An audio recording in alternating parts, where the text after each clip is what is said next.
ҳукумати ҷумҳурии тоҷикистон ҳанӯз аз оғози давраи соҳиб истиқлолӣ ба соҳаи маориф ва тарбияи дурусти насли наврас диққати асосӣ дода дар ин самт барномаҳои давлатиро қабул ва татбиқ менамояд. зеро маориф асоси рушду тараққиёти ҳар як давлату миллат мебошад.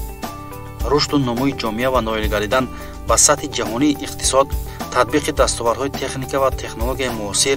бевосита ба рушди соҳаи маориф, ташкили раванди бонизом ва босифати таълиму тарбия вобаста мебошад. ҳамчунин рушди тамоми соҳаҳои ҳаёти кишвар ва сатҳу сифати зиндагии мардум пеш аз ҳама аз дараҷаи донишу маърифатнокӣ ва соҳибкасбу соҳибҳунар будани афроди ҷомеа вобаста аст. донишгоҳи давлатии ҳуқуқ, бизнес ва сиёсати тоҷикистон дар шаҳри хуҷанд самараи истиқлолияти давлатии ҷумҳурии тоҷикистон ба ҳисоб рафта ҳанӯз соли 1993 ба фаъолият оғоз намудааст. айни ҳол донишгоҳ дорои 7 факултет: ҳуқуқшиносӣ, сиёсатшиносӣ ва муносибатҳои байналхалқӣ, молия, бизнес ва идоракунӣ, ба ҳисобгирӣ ва андоз, инноватсия ва телекоммуникатсия, факултети муштарак бо донишкадаи молиявии Тошканд ва 29 кафедра буда мутахассисонро аз рӯи 43 ихтисос дар самтҳои ҳуқуқшиносӣ, идоракунӣ, сиёсати дохиливу хориҷӣ ва иқтисоди ҷаҳонӣ, фаъолияти гумрукӣ,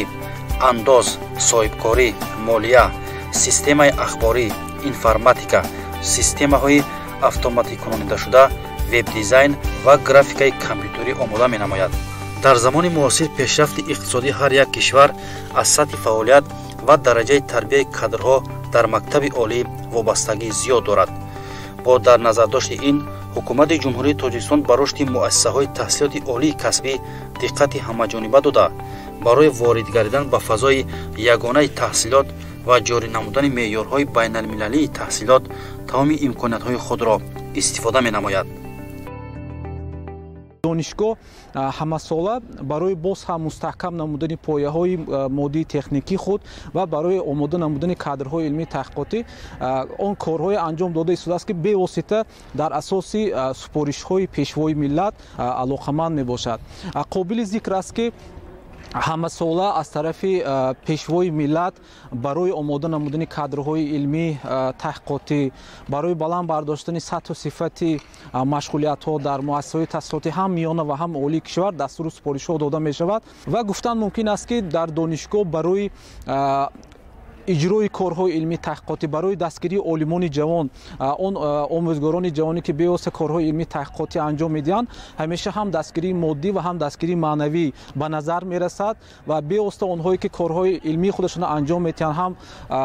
тақдим намудани маблағҳои назаррас ва ҳам барои сафарбар намудани онҳо ба анҷоми корҳои пажӯҳишии онҳо ҳамеша дастгирӣ ба назар мерасад. ҳоло чанд сол мешавад ки дар умуман дар муассисаҳои таҳсилоти ҳам миёна ва ҳам олии кишвар раванди компютеркунонӣ идома дорад ва ман фикр мекунам ки имрӯз низ анамин таъсис ёфтани маркази таҳсилоти рақамӣ идомаи ҳамин сиёсати роҳбарии давлат аст ва ин марказ имкон медиҳад ки устодону донишҷӯён аз технологияи муосир ҳам ошно гарданд ва ҳам бо истифодаи онҳо барои баланд бардоштани сатҳи касбияти мутахассисон, барои анҷом додани корҳои илмии таҳқиқотӣ як заминаи мусоид фароҳам меорад.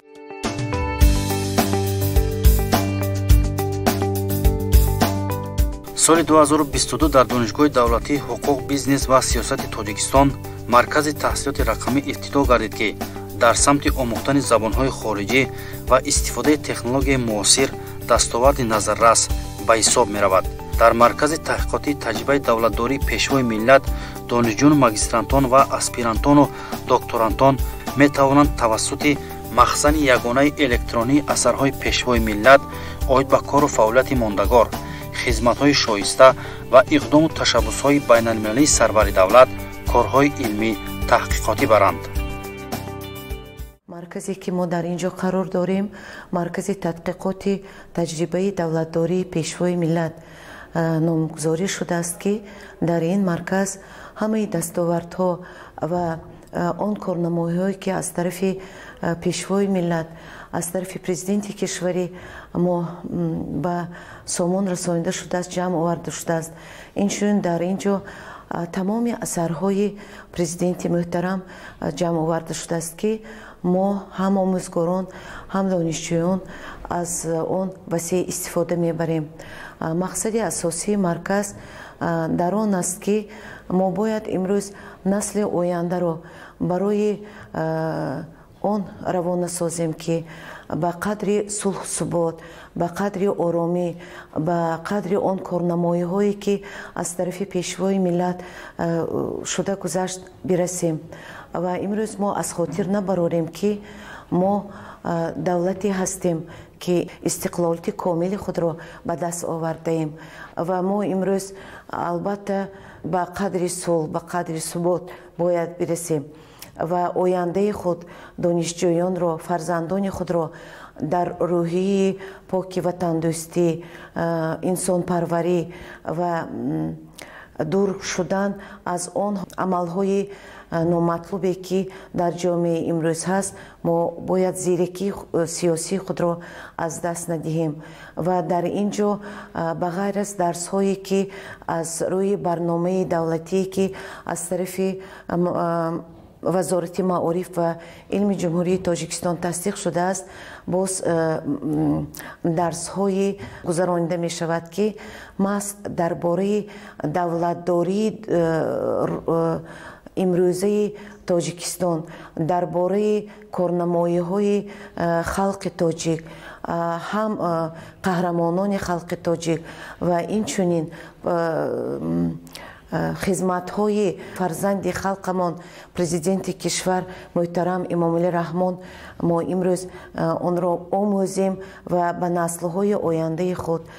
онро бирасонем. боиси хушнудӣ ва хушбахтии мо ҷавонони даврони истиқлолият мебошад ки имрӯз мо ҷавонон дар чунин шароит дар донишгоҳҳои давлати худ таҳсил намуда истодаем.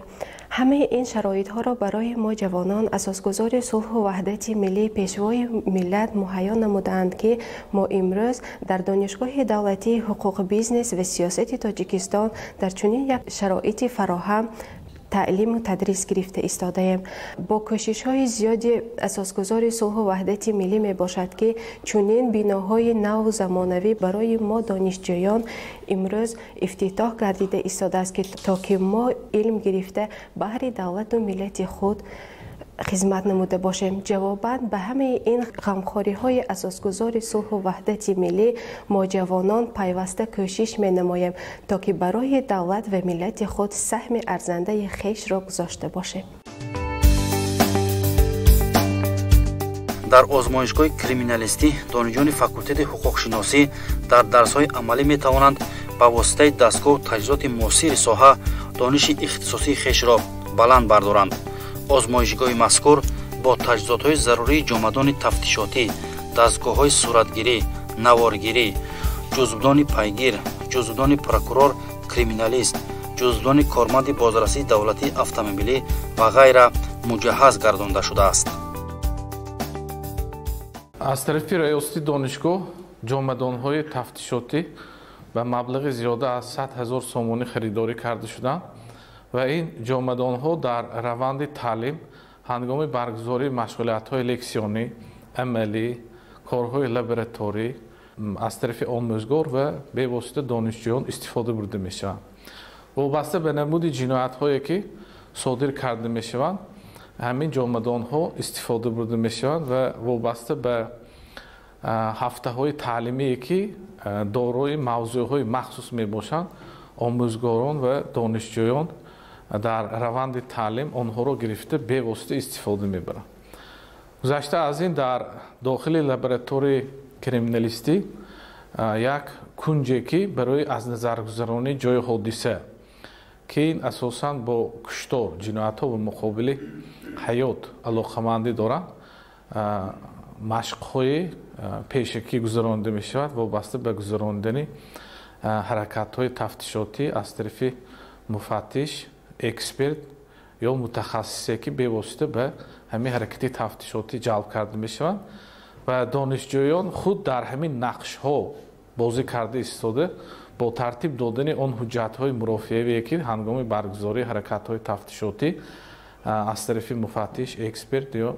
бевосита мутахассис пур карда мешавад, онҳо пур мекунанд. аз тарафи кафедра бевосита дар мувофиқа бо раёсати донишгоҳ ва мақомотҳои ҳифзи ҳуқуқ, мақомотҳои қудратӣ нақши чорабиниҳо таъсис дода шудааст. бо ҷалби экспертони маркази экспертизаҳои судии тиббӣ, яъне филиали суғдии экспертизаҳои судии тиббӣ вазорати адлии ҷумҳурии Тоҷикистон бо ҷалби ҳамин экспертҳо дар ҳамин синфхонаҳо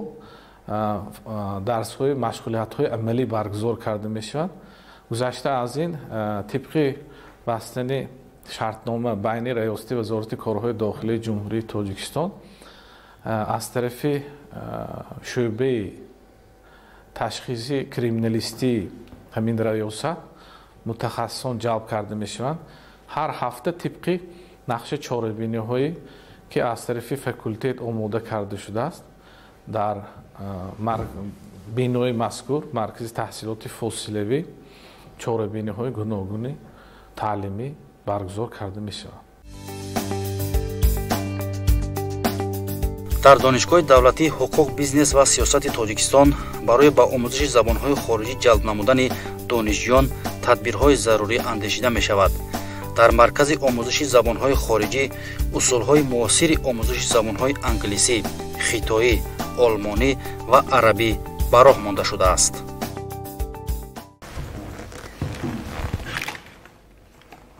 مرکز اینواتسیونی زبانهای خارجی که با اشتراک اساسگذار صلح و وحدت ملی، پیشوای ملت، پرزیدنت جمهوری تاجیکستان محترم امامعلی رحمان مورد بهره برداری قرار داده شد، یکی از مرکزهای بانفوذترین در جمهوری تاجیکستان به حساب می رود. مرکز با همه تجهیزات‌های تکنیکی مجهز گردانیده شده است و در این مرکز ما زبانهای خارجی به مانند زبان روسی، انگلیسی، آلمانی، خیتایی و عربی را می‌آموزیم. توجه به تکنولوژی‌های اطلاعاتی و کمونیکاسیونی و تطبیق هرچی وسیع آنها در جامعه یکی از سمت‌های افضلیت‌ناک حکومت جمهوری تاجیکستان در زمان جهانی‌شوی میباشد. راهبریت دانشگاه دولتی حقوق، بیزنس و سیاست تاجیکستان با استفاده تکنیک و تکنولوژی اینوواسیونی در روند تعلیم دقت مخصوص می‌دهند. با این مقصد در مرکز تحصیلات رقمی صنفخانه و مرکزهای مخصوص تکنولوژی‌های اطلاعاتی و کمونیکاسیونی فعالیت می‌نمایند. سال 2020 20 ساله آموزش و رشد علم‌های طبیعت‌شناسی، تحقیق و ریاضی در ساحه علم و معارف اعلان گردید و ریاست دانشگاه دولتی حقوق، بیزنس و سیاست تاجیکستان نیز بهر اجرایش دستور سپارش‌های به واسطه اساسگذار صلح و وحدت ملی پیشوای معظم ملت یک مرکزی تحصیلات رقمی را با قدمی و نفوذ خودی محترم جناب عالی افتتاح نمودند که این مرکز دارای مجهزترین تکنولوژی‌های اینوواسیونی و ارتباطی است که برای هم تحقیقاتچیان و هم آموزگاران و دانشجویان امکانیت‌های فراهم پیش می‌آورد برای اجرایش مثلا کارهای علمی و تحقیقاتی و بلند برداشتنی از خودکنی سطح دانش و ملکه دانشجویان. عین حال ما در صنفخانه قرار داریم که مرکزی تحصیلات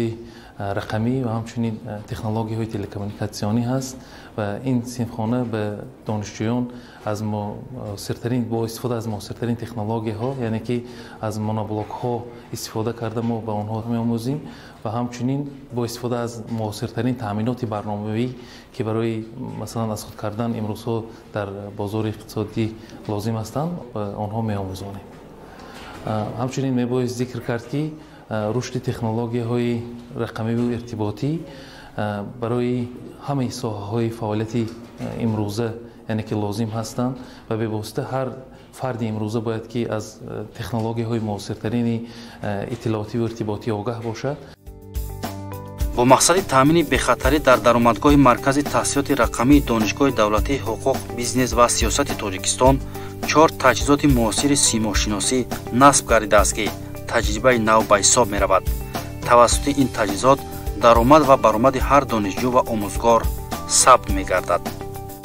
در مرکز تحصیلات رقمی دانشگاه دولتی خوبیز تاجیکستان تکنولوژی‌های زیادی اینوواسیونی ارتباطی چقدر قید کردیم جاری کرده شده هستند و یکی از تکنولوژی‌هایی که امروزها معاصرترین است و فکر می‌کنم نخستین است در کشور در مؤسسات تحصیلات عالی جاری شده این تکنولوژی سیماشناسی است که تکنولوژی برای به قیدگیری جمع دانشجویان و کارمندان دانشگاه هنگامی مثلا داخل شدن به بیناهای تعلیمی و خارج شدن از بیناها آنها را ثبت می‌کند و همچنین باعث به ذکر است که این تکنولوژی‌ها در اساس ذهن سونی کارکرد شده هستند که هنگامی به انبار معلومات‌هایی که مثلا جاری کرده شده است داخل نمودن معلومات دایر به کارمند یا دانشجو همین آنها را ثبت می‌نماید. همچنین مرکز تعلیمی خدمترسانی بانکی تشکیل کرده شده است که در آن دانشجویان رشته مالیه و بانکداری درس‌های عملی و تجربه آموزی را با اشتراک متخصصان ورزیده بانکداری برگزار می‌نمایند. در مرکز تعلیمی بانکی همه شرایط‌های معاصر مهیا گردیده است که ما دانشجویان در این مرکز درس‌های سمیناری و تجربه آموزی را با جلب نمودن متخصصان بیرونی بانکی درس‌های تجربه آموزی و سمیناری را برگزار می‌گردانیم و البته این برای ما دانشجویان از آن وادار می‌نماید که درس‌های نظریه‌ای خود را در عمل تطبیق نماییم. در مرکز شغل فاصلوی پارک تکنولوژی دانشگاه باشد برای دریافت جایهای کاری توسط اینترنت یعنی شغل فاصلوی شرایط و امکانات‌های ضروری مهیا کرده شده است. پارک تکنولوژی دانشگاه در یک چند سمت فعالیت می‌برد. این هم باشد سمت اصلا اساسی ما شغلنوکی جوانان، دستگیری صاحبکاری و استارتاپ‌ها، اینچنین تطبیق تکنولوژی اطلاعاتی نو، اینچنین مرکزی دیزاینری و پلیگرافی عبارت می‌باشد. در هر کمی ساحه کارگران علایده کار می‌کنند و نتیجه خود را دارند. این هم باشد یکی از ساحه‌های کلانی که ما هر روز فعالیت می‌بریم این مرکزی شغلی فاصله می‌باشد. ما کوشش می‌نماییم که دانشجویان علاقه در آوان دانشگاه در آوان دانشجویی دانشی ملکه‌های مخصوص را صاحب گردند و آن فرمایش‌هایی که نشسته در اتاق کاری کار کردن پول کار کردن ممکن است ما با آنها می‌آموزیم. مثال کارکرد صورت، آدیو، ویدیو، برنامه‌نویسی، سایت سازی. مضمون آن در آن میباشد که بعد از ختم دانشگاهی که بیرون از تحصیل نیست آنها در خانه نشسته مستقلانه میتوانند پول کار کنند صاحب مبلغ معین گردند. خوشبختانه سال گذشته تمام سال 2022 ما زیاده از 2000 نفر را به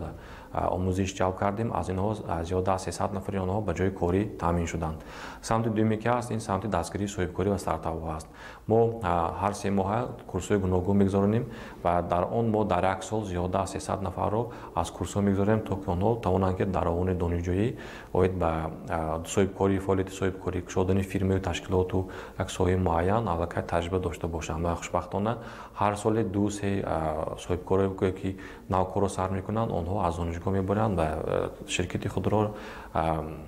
از قید می‌گذارند. از اینها تقریبا 20 نفری آنها علاقه ایده خود را دارند و MVP میگیم علاقه تصورات خود را آید به بیزنس خود دارند. در سمت دیگر باشد ما در سمت دیزاینری پلیگرافی فرمایش‌ها میگیریم کار میکنیم و پور خود مختار از دانشگاه بیرون مبلغ گذاری داریم. یعنی که ما از دانشگاه گونچه مبلغ نمیگیریم برعکس با واسطه فعالیت خود کوشش میکنیم که به بودجه دانشگاه و پیشروی دانشگاه